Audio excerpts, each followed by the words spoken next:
굶주린 호랑이가 먹이를 찾아 나섰다가 바위 아래 웅크리고 있는 토끼를 발견했습니다. 호랑이는 조심스럽게 다가가 앞발로 토끼를 재빠르게 움켜쥐었습니다. 그런데 토끼가 눈을 부릅뜨고 좋은 말을 할 때 이거 놔 임마 하고 소리를 쳤습니다. 너무나 황당한 반응에 놀란 호랑이는 얼떨결에 토끼를 놓아주었습니다. 충격에서 벗어나지 못한 호랑이는 다음날 마음을 가다듬고 다시 사냥을 나섰습니다. 그런데 어제 바위 아래 웅크리고 있던 토끼를 또 만났습니다.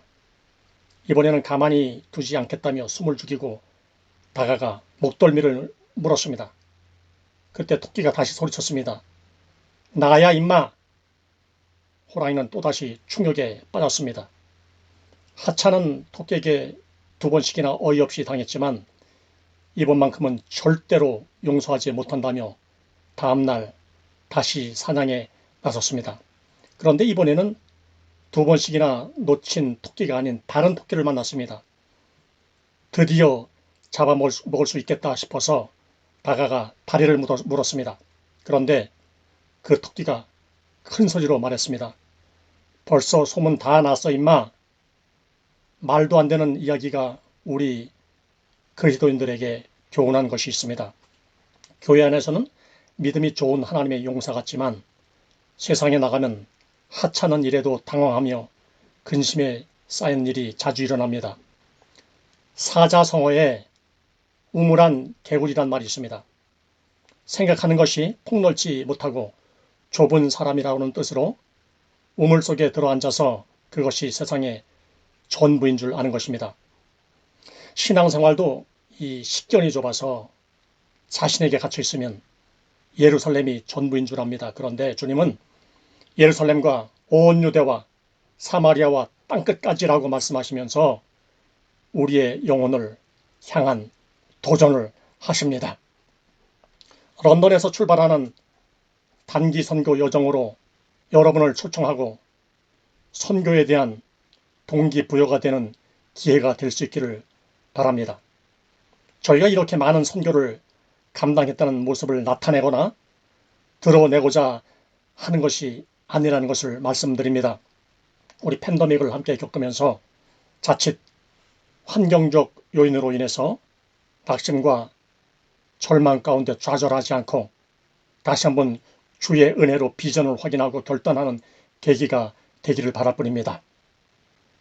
사탄의 공격에 맞서 나 몰라? 나야 임마! 하나님 자녀! 그렇게 담대하게 말할 수 있기를 바랍니다.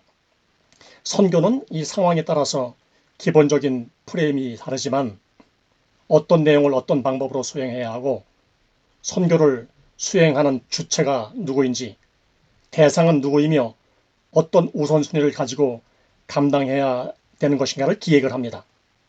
영국의 주택들이 건축된 지 100년 가까이 되었지만 여전히 견고한 이유는 기본적인 공사가 확실했기 때문에 그렇습니다. 기초와 기둥이 부실한 상황에서 아무리 화려한 인테리어를 한다고 해도 별 의미가 없습니다. 선교에 대한 근본적인 핵심 또한 예수님의 마음을 품는 겁니다. 이제 우리의 선교 여정은 아프리카에서 에이즈로 가장 심각한 위기를 겪고 있지만 신앙 부흥을 통한 삶의 회복을 꿈꾸는 우간다, 그리고 종족 간의 전쟁으로 100만 명 이상의 학살된 것으로 인한 후유증을 지금까지 겪고 있는 르완다를 향할 것입니다. 그리고 1866년 9월 5일 조선 땅에 최초로 복음을 전하러 왔지만 대동강 쑥섬 모래사장에서 순교한 로버트 저메인 토마스 선교사 파송교회인 웨일즈 하노버 지역과 함께합니다.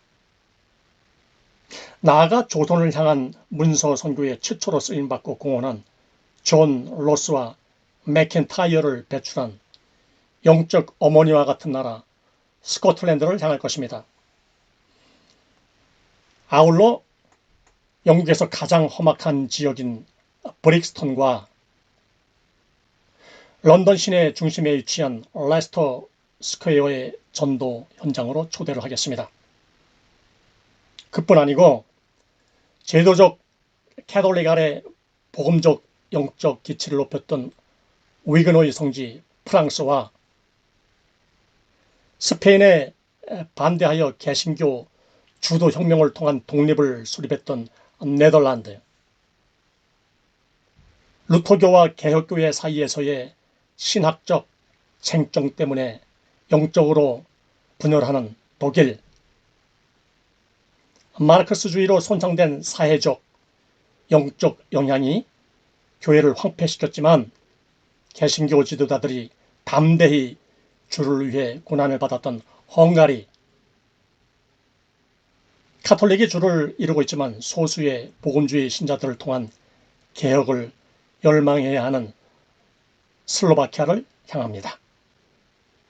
그리고 수많은 종교적, 인종적, 언어적 다양성 때문에 지구상에서 가장 복잡한 구조를 지니고 있는 상황 속에서도 영국 선교사 윌리엄 캐리가 첫 발을 내디딘 이후 200년이 훌쩍 지난 현재 영적인 움직임이 곳곳에서 꿈틀거리는 사역지 인도를 향할 것입니다.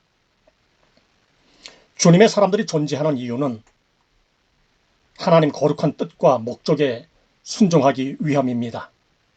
말씀이 비전되어 영혼이 부흥되면 선교의 가치를 알게 됩니다. 사도적 선교, 그것은 십자가 은혜로 얼룩진 섬김과 희생이었습니다. 그들을 필요로 하는 곳마다 주님의 흔적을 통해서 영혼의 요동치는 소리를 목도할 수 있었습니다. 선교는 교회가 주님의 보혈로 세우신 목적입니다. 여러분들에게 우리 주님의 간섭과 은혜가 풍성하게 넘쳐나기를 소망합니다.